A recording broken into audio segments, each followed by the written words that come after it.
are meant to be funding other defence projects. That's why David's pointing out that this is illegal.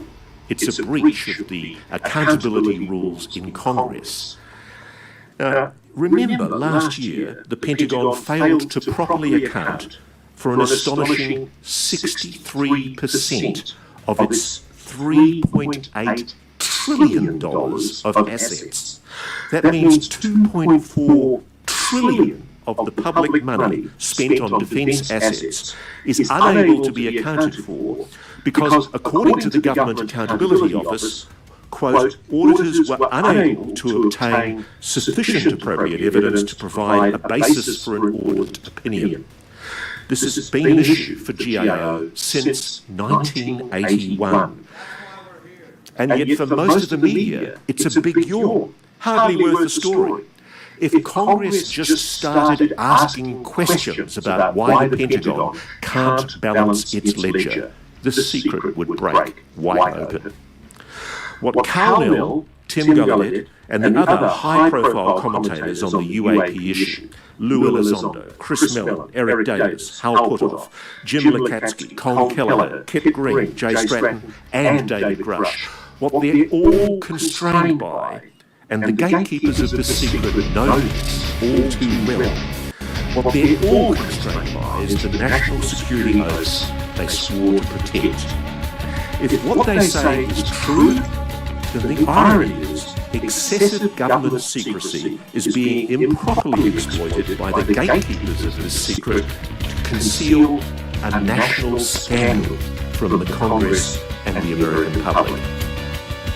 These former defence and intelligence community insider commentators speaking out for UAP transparency, for your right to know, they're patriots. They think it's wrong that, as I've heard from one haughty, very senior aerospace executive on one occasion, so that some of the people guarding this secret disdainfully refer to the President, for heaven's sake, as a temporary employee. That's the attitude. They assert he has no right. At the heart of David Rush's allegation is the incredible claim that things are being done in America's name in collusion with private corporations with taxpayer money that may be gravely immoral, illegal, perhaps criminal, with flagrant disregard for accountability to Congress, in fact, deliberate evasion. There are allegations here that must be fully investigated.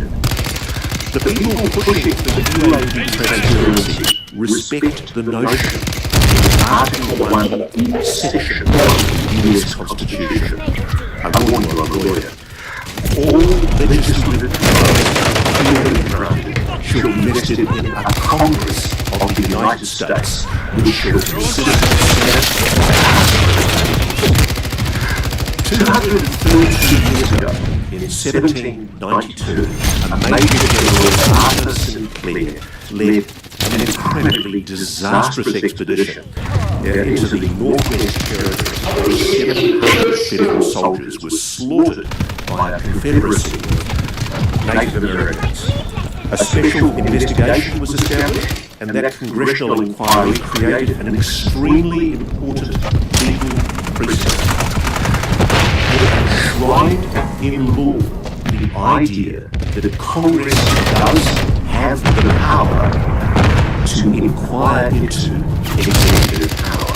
Before that time, it hadn't been realised that the Congress, which essentially makes laws, also has the right to inquire that the executive government keeps those laws, obeys those laws. This oversight is at the heart of your Constitution. I studied to be a lawyer before I became a journalist, and I think the US Constitution is a thing of beauty. It enshrines rights that in my country, Australia, as in many English influenced countries, they're not codified at all. Rights such as your incredibly beautiful First Amendment constraint that Congress, quote, shall make no law abridging the freedom of speech or of the press. My Australian Constitution does not explicitly protect free speech or freedom of the press. It's just applied very, very weakly. I suspect that under English law, well, Colonel Parnell, Chris Mellon, Lou Elizondo, they'd be in the Tower of London right now, and the Lord High Executioner would have chopped off David Grush's head. About 8 years ago, I started thinking about writing a new book. Sort of like babies, you only start thinking about writing it, not the pain of the last one. I've had a very good career so far with public affairs, TV, investigative journalism, and newspapers. I started thinking about what was the subject that was the one that you should look at, the most stigmatised, the most taboo, but also the one that had the most obvious leads for investigation. And that story was unidentified, anomalous phenomenon. There is no story more stigmatised in journalism. If it's covered at all, it's treated with ridicule and contempt. And I could understand why. Yes, there are some men who are drawn to the subject. It's always struck me how so many UAP sighting witnesses that I meet, whether highly intelligent people, describe something anomalous that baffles and sometimes even scared them. Numerous times in the last few decades, in my career, I've taken calls from telling me UFOs, UAPs, many times intelligently controlled craft, clearly not human technology. And I have to admit, I treated it with ridicule, dismissive, and stigma. I remember very early in my career, who ran the news newspaper I was working for, she said she'd seen a UFO in the washing line. She'd run inside, grabbed her door, taken 3 shots. She said she thought it had. So I said, that's interesting. Bring it in. And so, photographic editor developed the film laid it outside.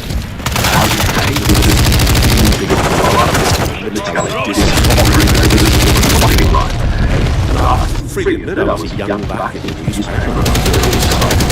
My editor later said, this is a bit of a great story. And then stopped. And he said, okay, we don't do stories about UFOs.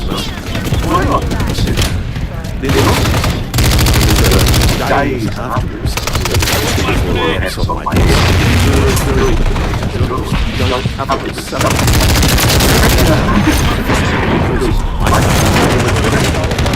And it's kind of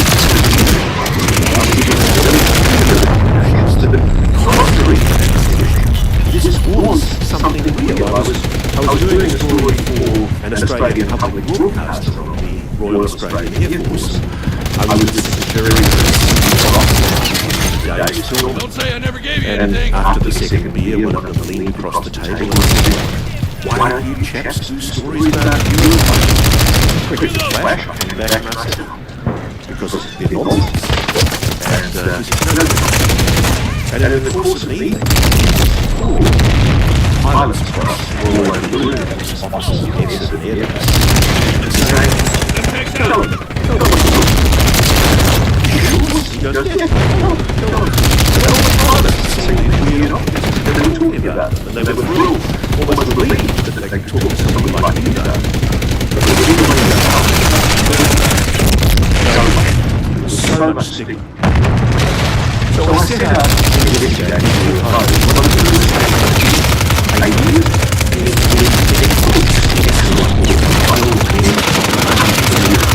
frankly, this is the beginning for me of the search and the exploration of what really lies behind this mystery.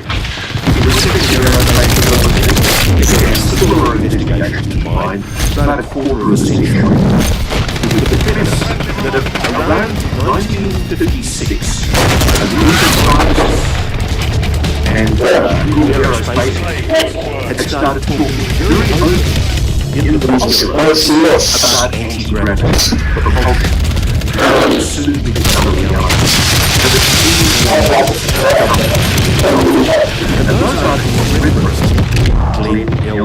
Martin Aircraft Corporation, Bell Aircraft, Lear Aircraft, and as Nick wrote, several other American aircraft manufacturers who would not spend millions of dollars as they were on researching science fiction.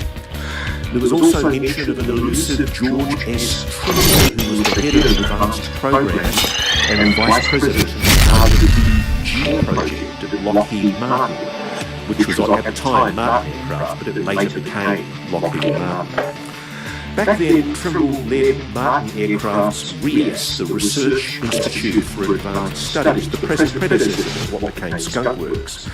And it was also clear Trimble had a background in highly classified advanced physics concepts. And Nick, to his enormous credit, pieced together that Trimble had put together a team in 1957 researching anti-gravity, and yet 2 years later, all these stories started appearing in the popular press, where Trimble was making the extraordinary claim that the conquest of gravity, quote, could be done in about the time it took to build the first atom bomb.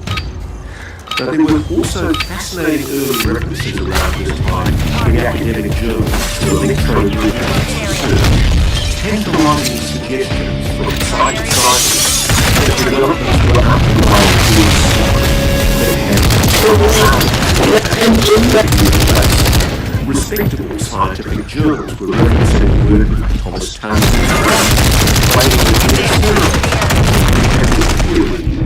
he achieved anti-gravity effects cutting weights by as much as 30%. One of the aspects of the work is that when you apply for an anti-gravity charge, yet that supposed scientific breakthrough, it's never happened. If you allow 5 years or so for an equivalent program it should have happened in the early 1960s. So analysing the probability that it would be sometime in the future breakthrough in anti-gravity propulsion that was quickly suppressed by the military by government. For a very brief moment of time, we were openly about and freely about the implications for mankind, and then back to the war code. Everything was shut up.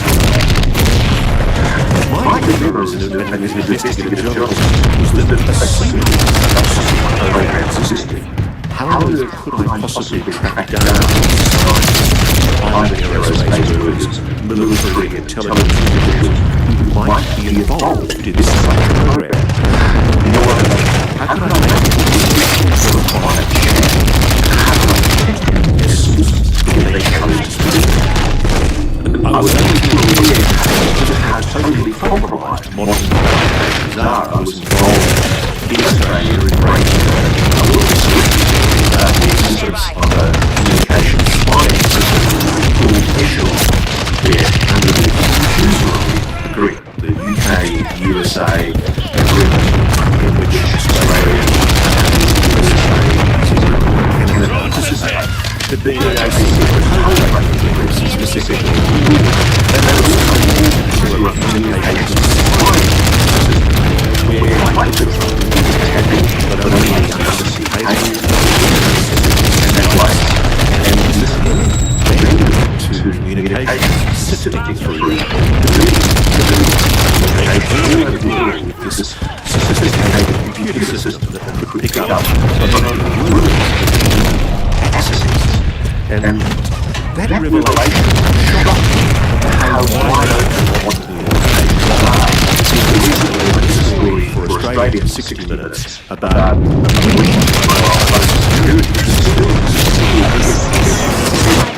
signaling systems, the story of and what that revealed is a particular hack of mobile phones that allows anyone to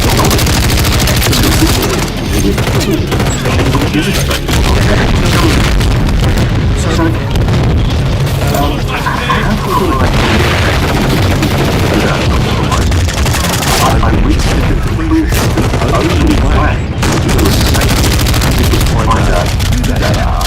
and where they lived, and write them a letter. And what I did, I wrote 50 plus letters and mailed them, and it took months, but I waited. So to figure out who I was writing to, I thought that I knew the reference to this dark history and gravity. I found necessary scientific tables of a few words. I looked into the military R&D, accompanying one of those history contracts, studied advanced physics in and some of the same names started I just believe it like any other investigation. Not necessarily because this program existed, but if it did, how would I find it? And once I took a while over the source of this, as scientists, commentators, and anybody else that I thought might be useful, I got to the story and started writing it. Even at that stage, I was still scared. What I think was a secret US black military program dealing with advances in aerospace technology. I think it was a good story to blow all this UFO related.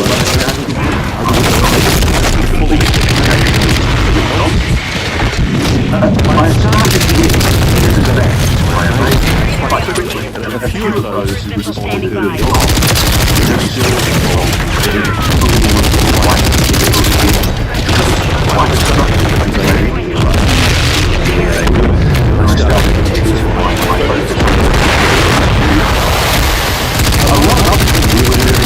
some told me to retreat, and I soon built up what I ranked an enormous database of names.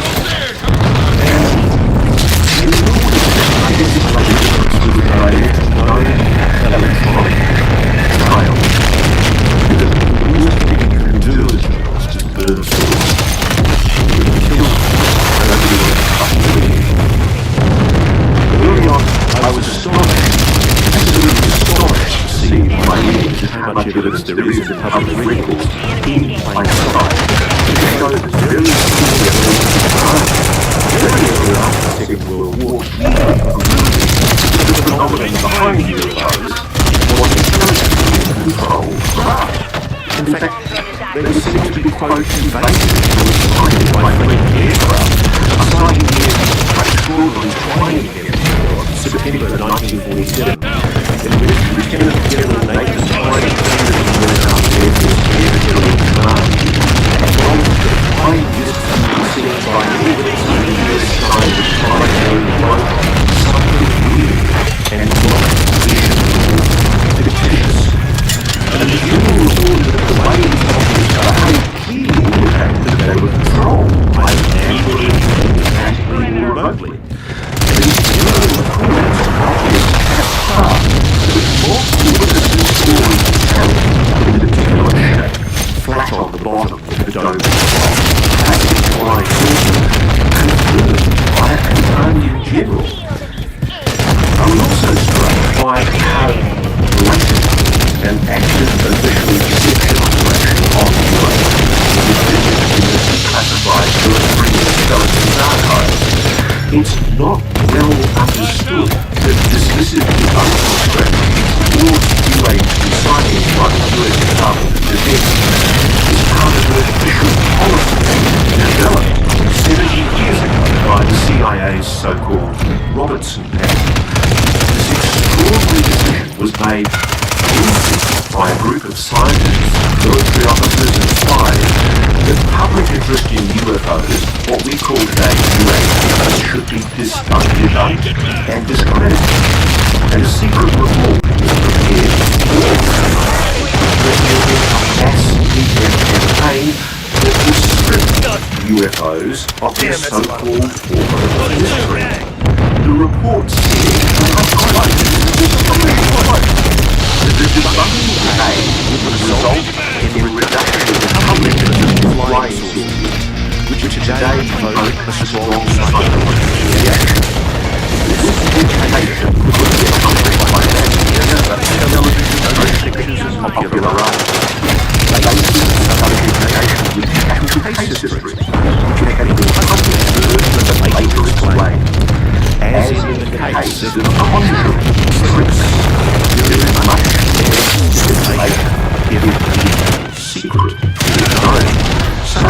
program aims to reduce the gullibility of the public and the possibility of its susceptibility to develop hostile propaganda. That is the explanation for why the CIA talked exclusively about freedom of the public.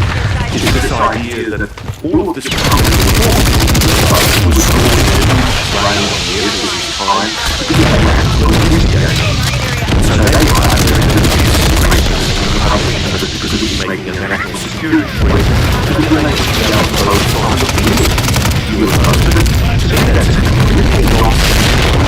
Because if you think about it, you want the public to be alert and alarmed. You want them to report any kind of anomalous phenomena. Why would reporting alarming sightings could very well have been a foreign anniversary anyway. Also, should one bother to actually read the Robertson panel report admits that one scientist on the panel resolved that an extraterrestrial explanation was the only possible explanation for the cumulative accident. And the only panel, the Robertson panel was frankly because it is a deliberate disconnection to the suspect public of the UAP and it began current contact with the stigma of the coverage of the subject. There are other red flags there. That agencies within the US government were at some time obfuscate and manipulate public opinion to play down there were 81 years the study released later signed the first of the US in December 1947. And that official report released a year later declared that these objects were not extraterrestrial, provided not and it suggested without evidence that they were possibly associated with origin.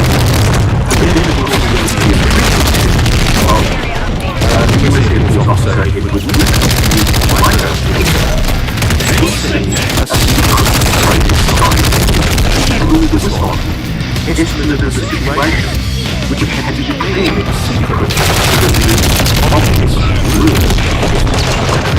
craft. A cover-up. Declassified FBI file also showed that the library was reached in 1930 about reports of sophisticated bodies being recovered from the near the FBI, this UFO memo was written up by an agency inside and it became the most requested items of the FBI. The FBI so that the people to say were never corroborated, never but it soon becomes clear that many compelling witness reports provide a basis from reported crashes in Boston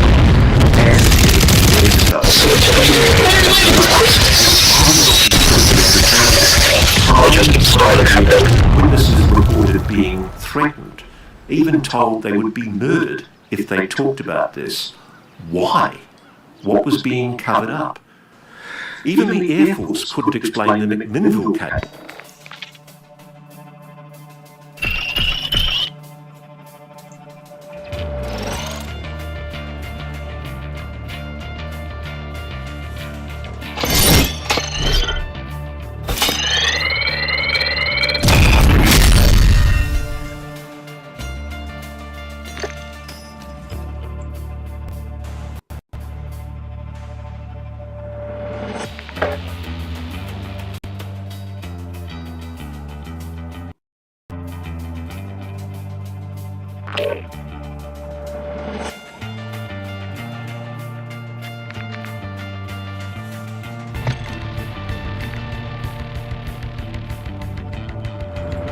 Greetings and welcome to the Richard Golden Show. Every week we fight the good fight. Glad to be here with you. It's July 30th. 2024. It's been a little while since I've been here with you last. A lot has happened in our world, in the United States. We had an attempted assassination on Donald Trump, and subsequent to that, we had a palace coup against Joe Biden, essentially removing him as a candidate from the Democratic platform for president. These are relevant to what I'm going to discuss with you at this time, which are essentially the reasons why UAP or UFO disclosure is just not going to happen in 2024, or let us say it is highly, highly unlikely to happen. I realize that's kind of stating the obvious. You're out there thinking, yeah, tell us something we don't know, Richard. Get it? But I'm going to lay out the reasons as to why, and yes, the political backdrop is one of several significant reasons for that. So again, I just want to thank you for your support. Before I get any further into this, if you always like what I do, if you're a supporter of this channel, subscribe if you haven't already, send out notifications if you like what you hear, and as always, hit that link on this video. I've got a couple of slides here, no visuals, just some information that I want to be able to help present, make things a little bit more clear. So I have two parts of this presentation as to why I believe UAP is not going to happen. So I have reasons for the rate of disclosure, and then strategies by which to pursue strategies.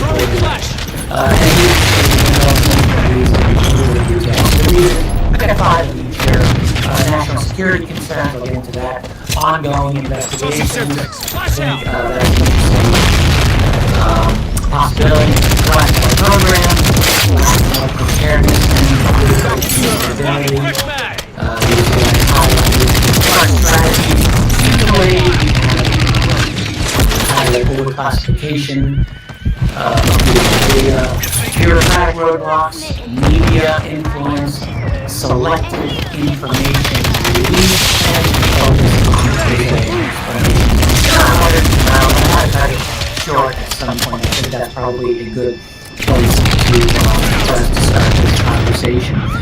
Keep in mind, it was only in 2017. It seems like that's actually 7 years ago, just about, that the New York Times published 2 articles, not 1 but 2, at the same time that Politico also issued an article that kind of opened up the whole global conversation on UFOs. And this is a real topic. Pretty much everybody surveyed themselves. 2 articles in the New York Times, one talking about the existence of the program, the Advanced Aerospace Rate Identification Program. After of the Pentagon, White House also denied any interest in the subject. There were official statements coming out of the White House saying, yeah,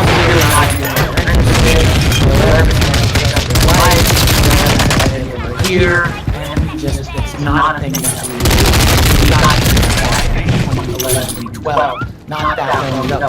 At the same time, the program was actually really sick. So that was a lot. That was just a couple of years later, outset, as it were,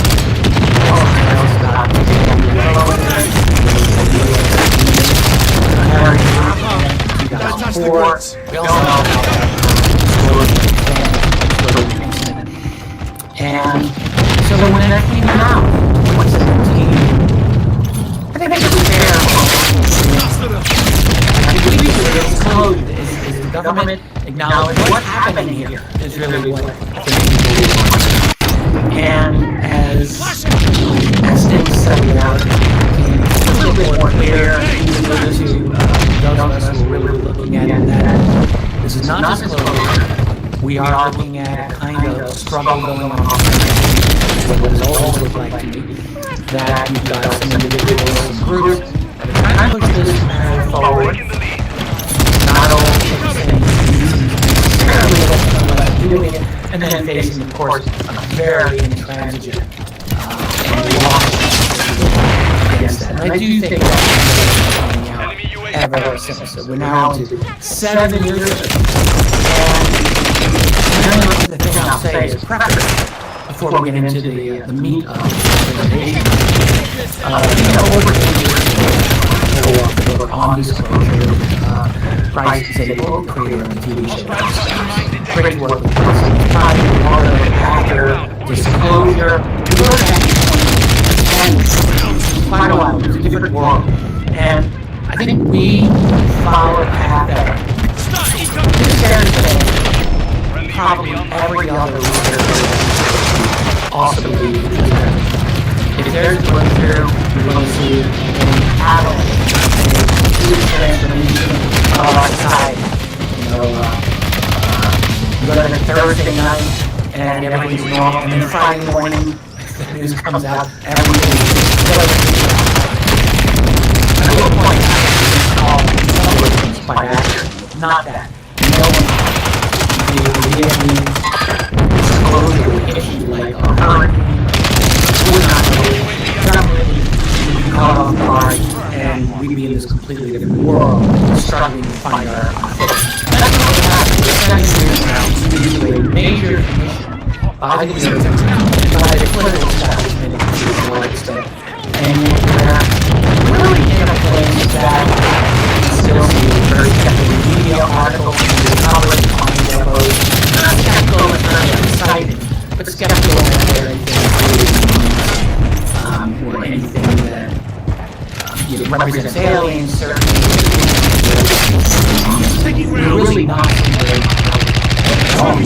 nor 7 years in are we seeing any coverage dealing with the important and publicly important implications of secrecy for 80 years.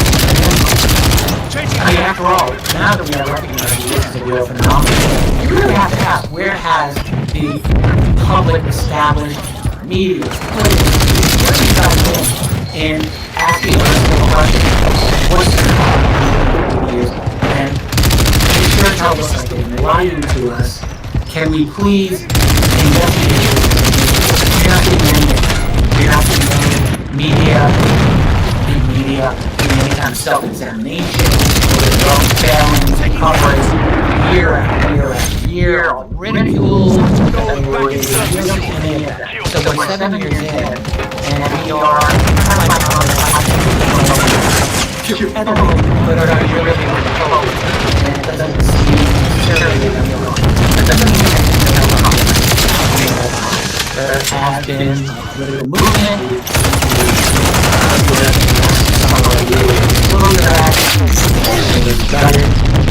fundamentally, but nonetheless, it's significant that happened. And a lot of things that have happened that have been noteworthy, so it's not like nothing has happened. That's important to recognize also.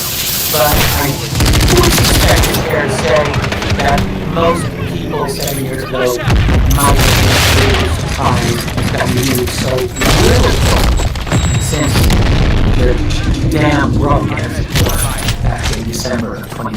At least I think it's fair to say. So let's look at the reasons, the current reason to delay disclosure or any kind of forward motion of European transparency and common disclosure. We got from UFO disclosure to EU transparency. I'm going to talk about this higher on this channel. Do you think it's significant in how we speak about it? So first, security concerns. The first thing is that we are in a new kind of heightened Cold War hostility. We thought of the 40s, 50s, and 60s. Many geopolitical analysts see that what we are into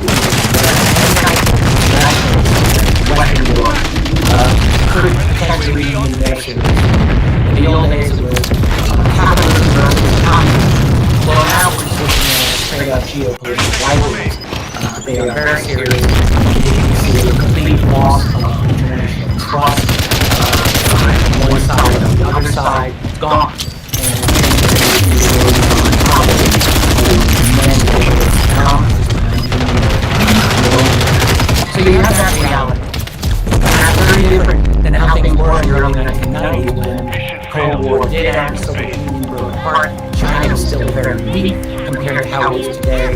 And the U.S. has, as far as we can tell, more wondering, is it time to open this up and to have some kind of disclosure? And we don't have confirmation of that to this day, but there's been some pretty interesting, we'll say, leaks and allegations to that effect, which I think are plausible, if not proven. In the early 90s, the United States was sitting on top of the world. No one was really challenging the U.S.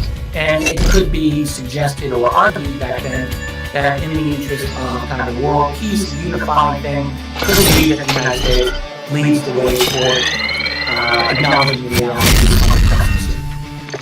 Well, that didn't happen.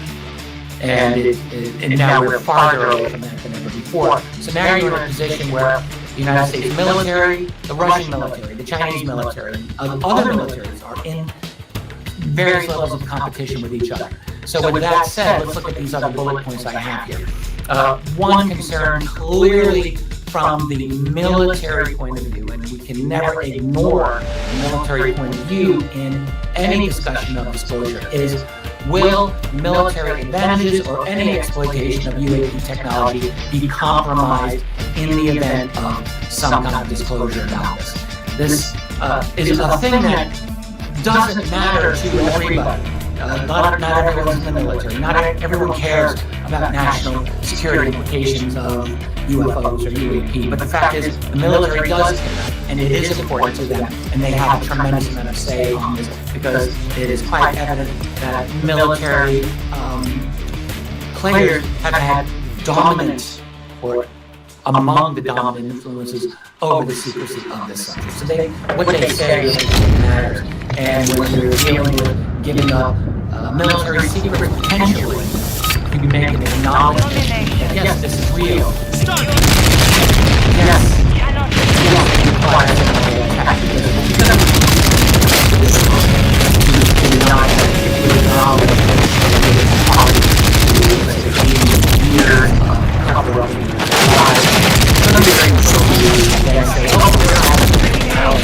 When in fact, so there's not motivation by you to accomplish and learn scientific. But also, there's other things that we do. There's about any of these encounters, how long succeeded or failed in detecting how succeeded or failed in their attempts to deal with these are questions of military capability that one would not voluntarily about by the U.S. It was not a matter of questions of the United States voluntary.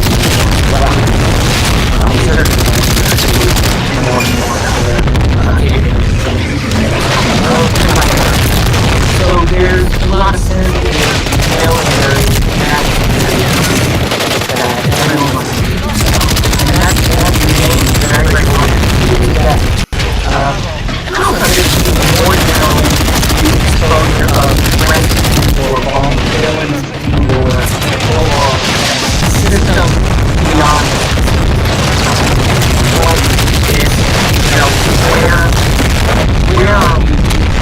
where are we vulnerable? That's not something that we want to get into. And it's not necessarily the case that the would have the disclosure. But you're certainly bringing yourself one down to having ways publicly that have to talk about it or comment. It's not supposed to do that. One remark that I felt very major right now is talk about the international treaties to regulating issues. And how do you say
that report provided very information on pretty much anything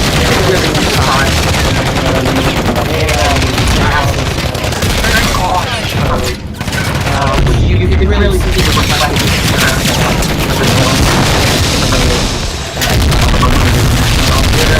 I think something like that where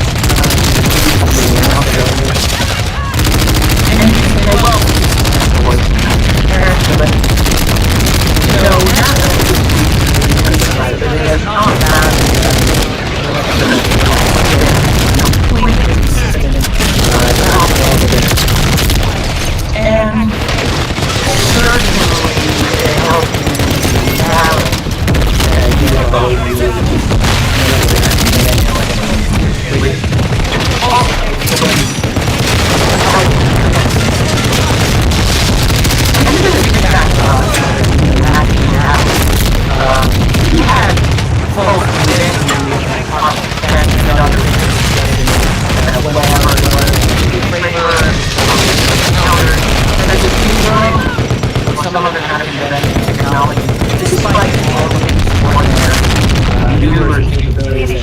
So you see that there has been fall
UFOs have enormous this is not a simple subject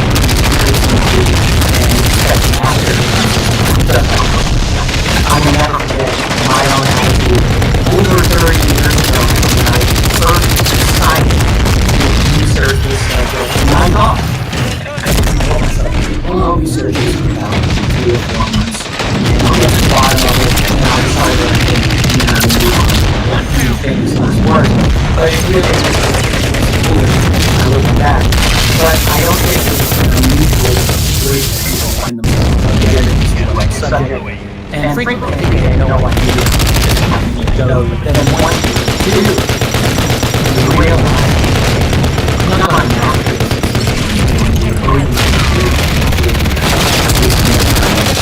and so when you are looking at your type of organization, non-resolution office, really how can you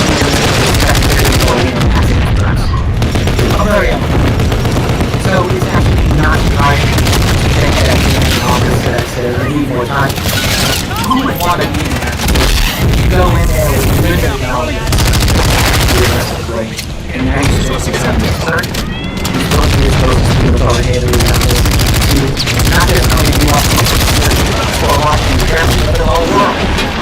So, that's very difficult. And, you know, I think someone who has studied this for 30 years. I've been in the news on this for a long time. And it's easy to ask, why all of this government needs to be editors who have done so much research for talking in this care time. I'm not going to get it from the rock. U.S. government they know how to put themselves out of public space in a very they've got great global industry so how do they do it?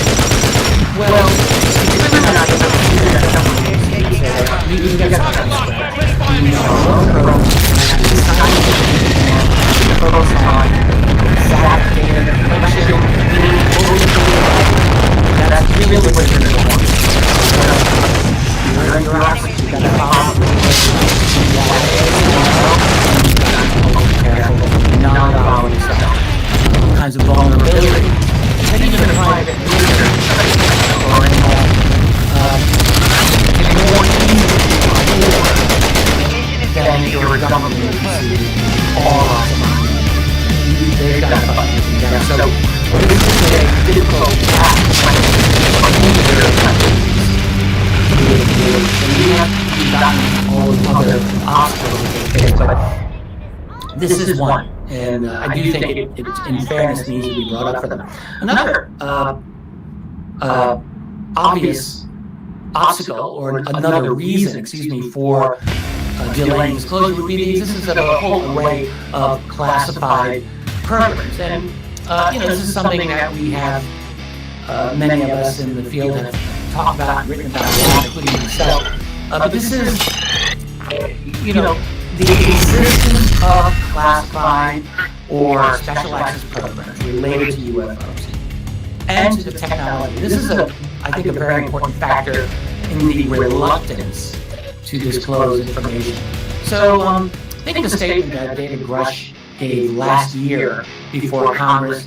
He said that I was informed in the course of my official duties of a multi-decade UAP crash retrieval and reverse engineering program to which I was denied access. That's a direct quote. He said that to Congress last summer.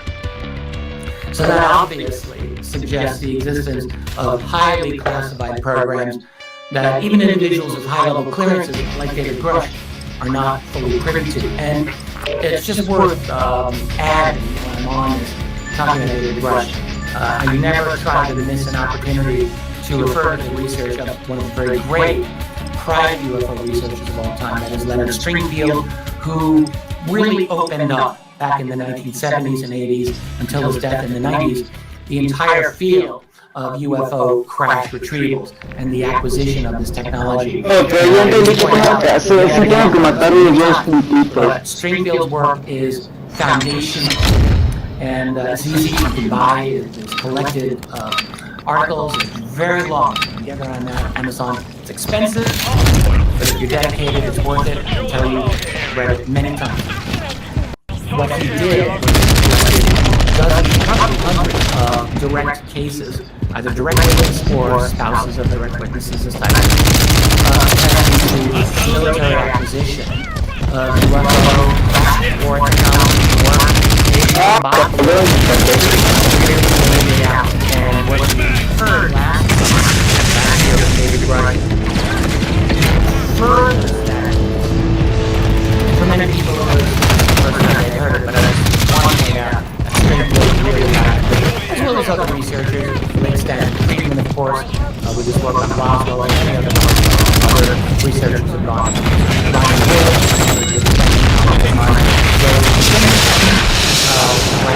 Cases of UFO crash retrievals,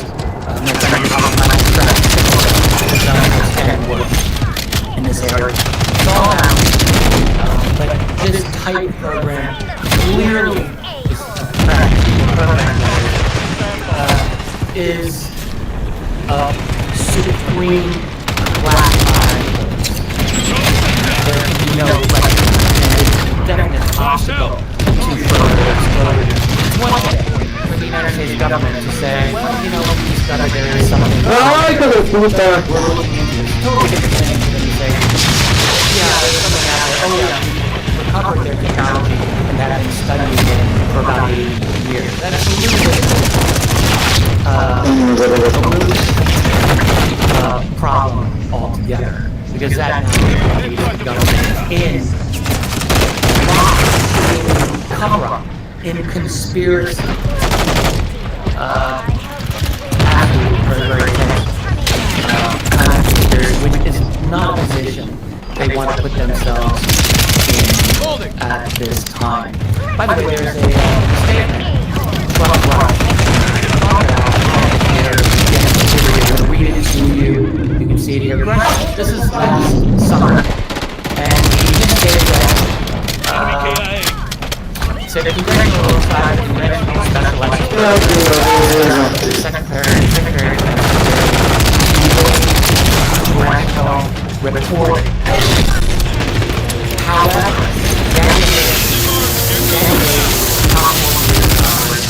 and a Republican and Democrat from both the Senate and House Intelligence Committees, powerful members of Congress, that at the end of the day is at least supposed to be modified in a way will unacknowledge special access program. In other words, say, look, okay, the Secretary of Defense does have to from Congress, but it needs to talk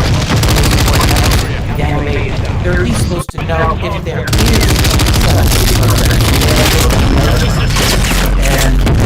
and they have to. So you've got this existence of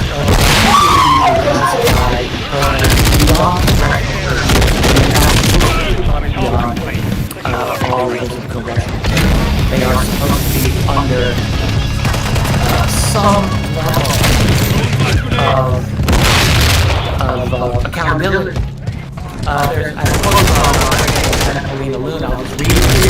She says it is unacceptable that any mid-level unelected bureaucrat staffers can tell members of Congress that we are not allowed to have information.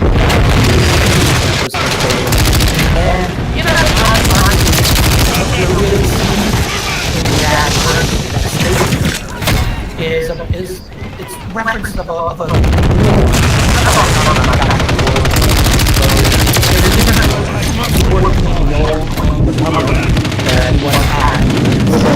and the type of state that's grown up, like in the movie Alien, the thing grows up in the middle of God. That's what's happening. And that's that thing that's grown out is the national security state. It's out of the remnants of the old public. We all want to use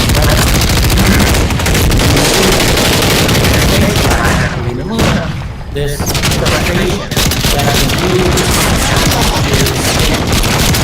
is that is withholding the representative of the people. And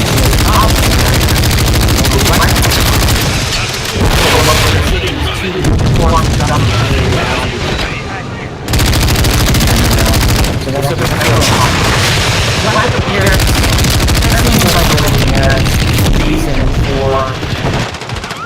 Oh, I'm going to go back. I don't think I talked about Ireland too. Let me go back. Talk about this. So, Ireland on... This is something else summer. We talk about military funds and like contractors in other words, taking the funding and oversight of the out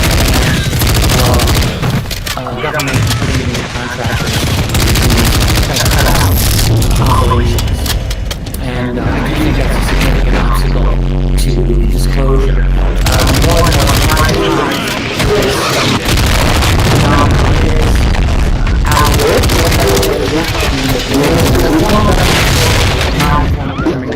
there's really not a lot of clarity on some really good lawyers to untangle, I would imagine, the web.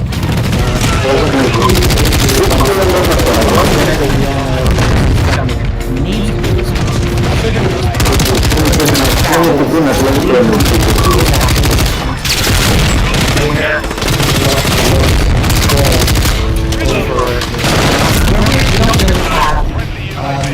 a lot of clarity on it. And I think that works.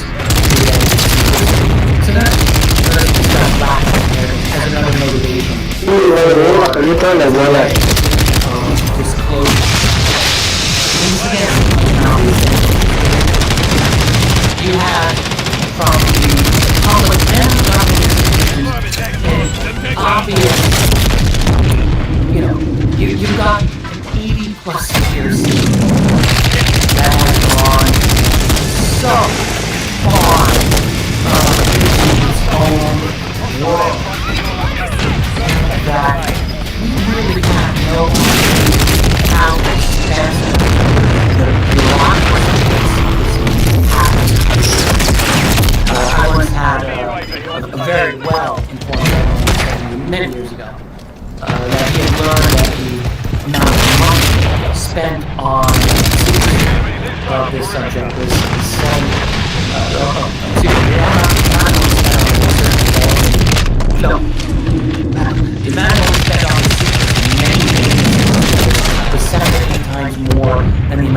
spent on research and development, science and technology. Now, I don't know how we do that, but respected man, we believe he's in a position to know what he is talking about, and obviously is successful.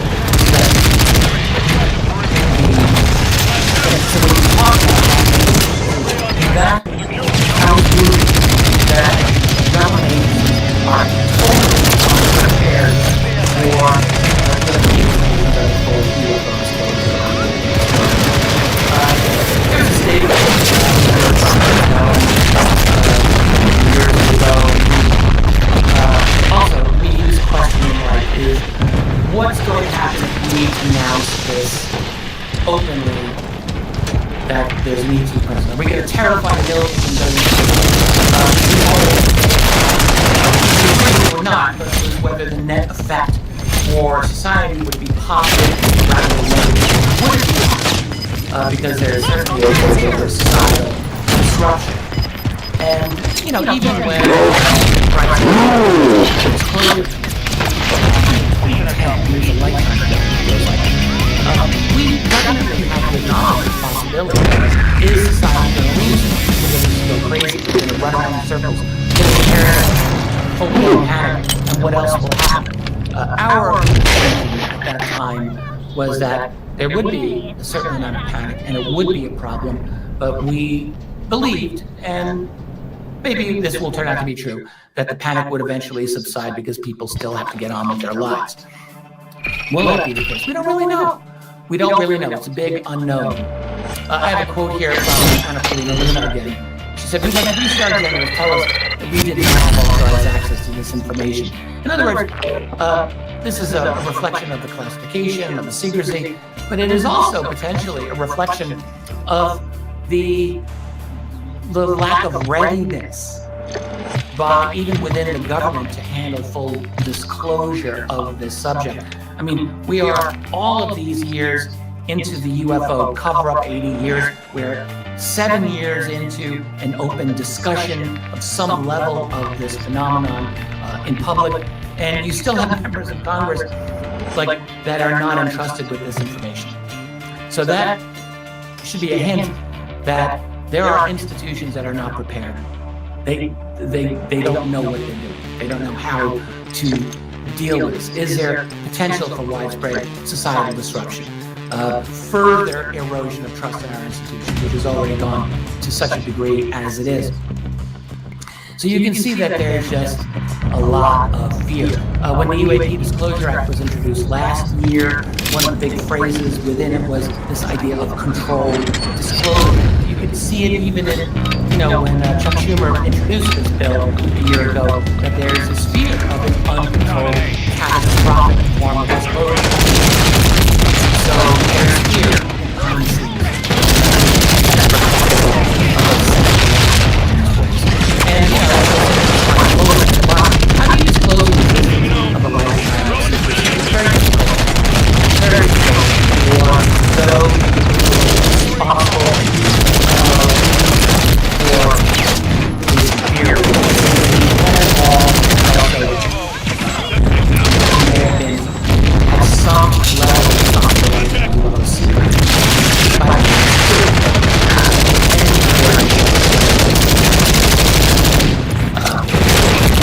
They're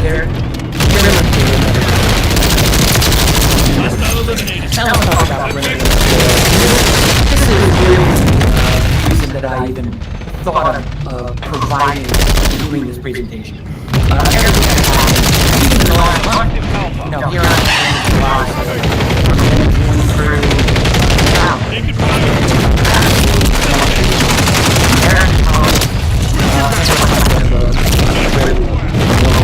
But let's talk about this. Earliest fun, and then Palace Coup was meant to be public memory of President Joe Biden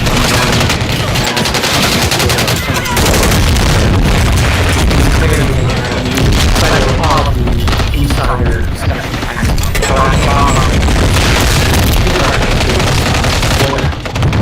and then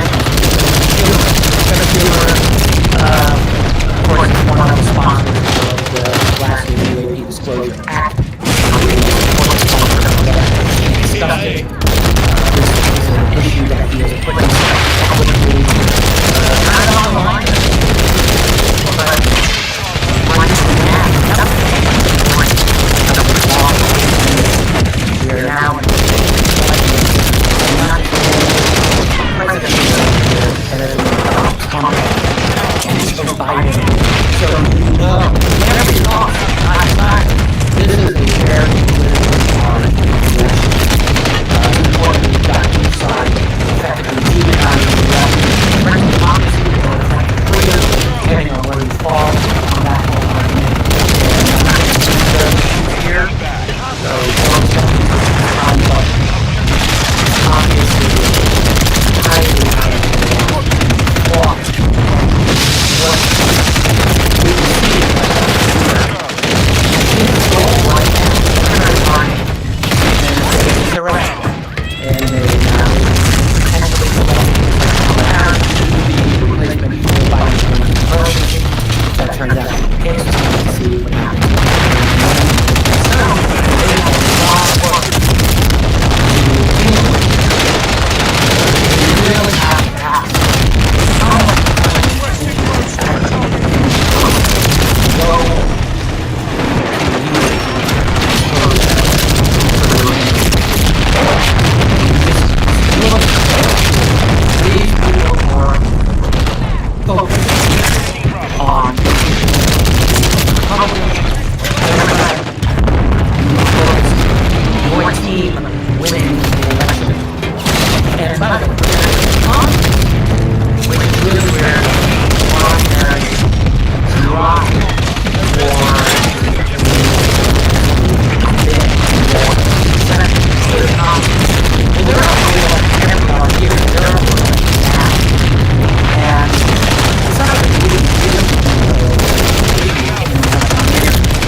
Dealing with much of anything else. This is both parties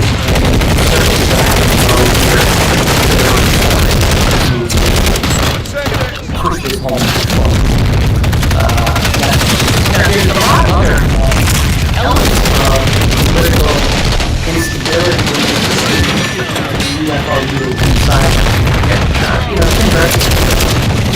A year or so ago, there's something everybody wrote on members and on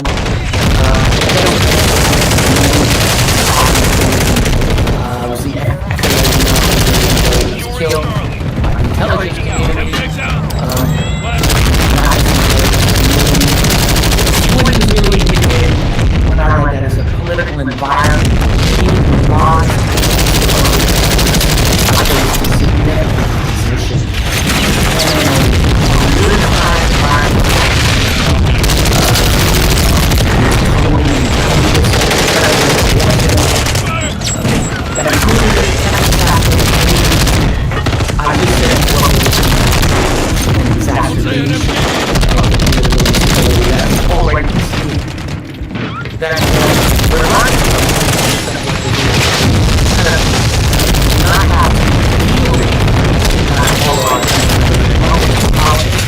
But I think it's much more difficult, at least during the year.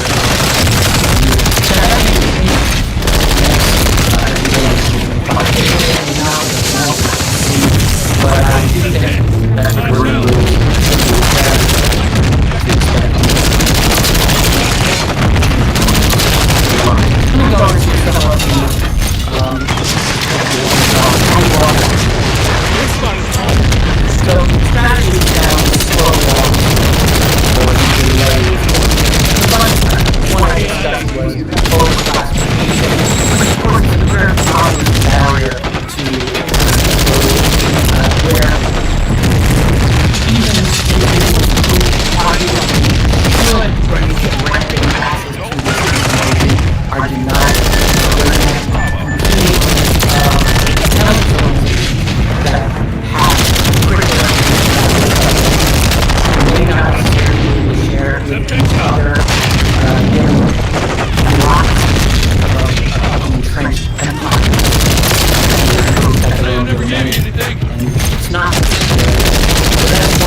2021, all UAP videos are classified as secret or above. It's quite a significant statement. He went on to say that this is a real problem in terms of us getting scientific information about all this and so forth. But all UAP videos, secret or above. Now, it makes me wonder about pre-2021.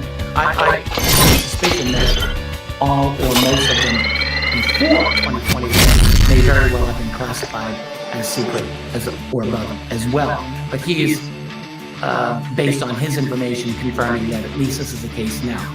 So that's a kind of interesting statement. Again, with Anna Paulina Luna, I quoted her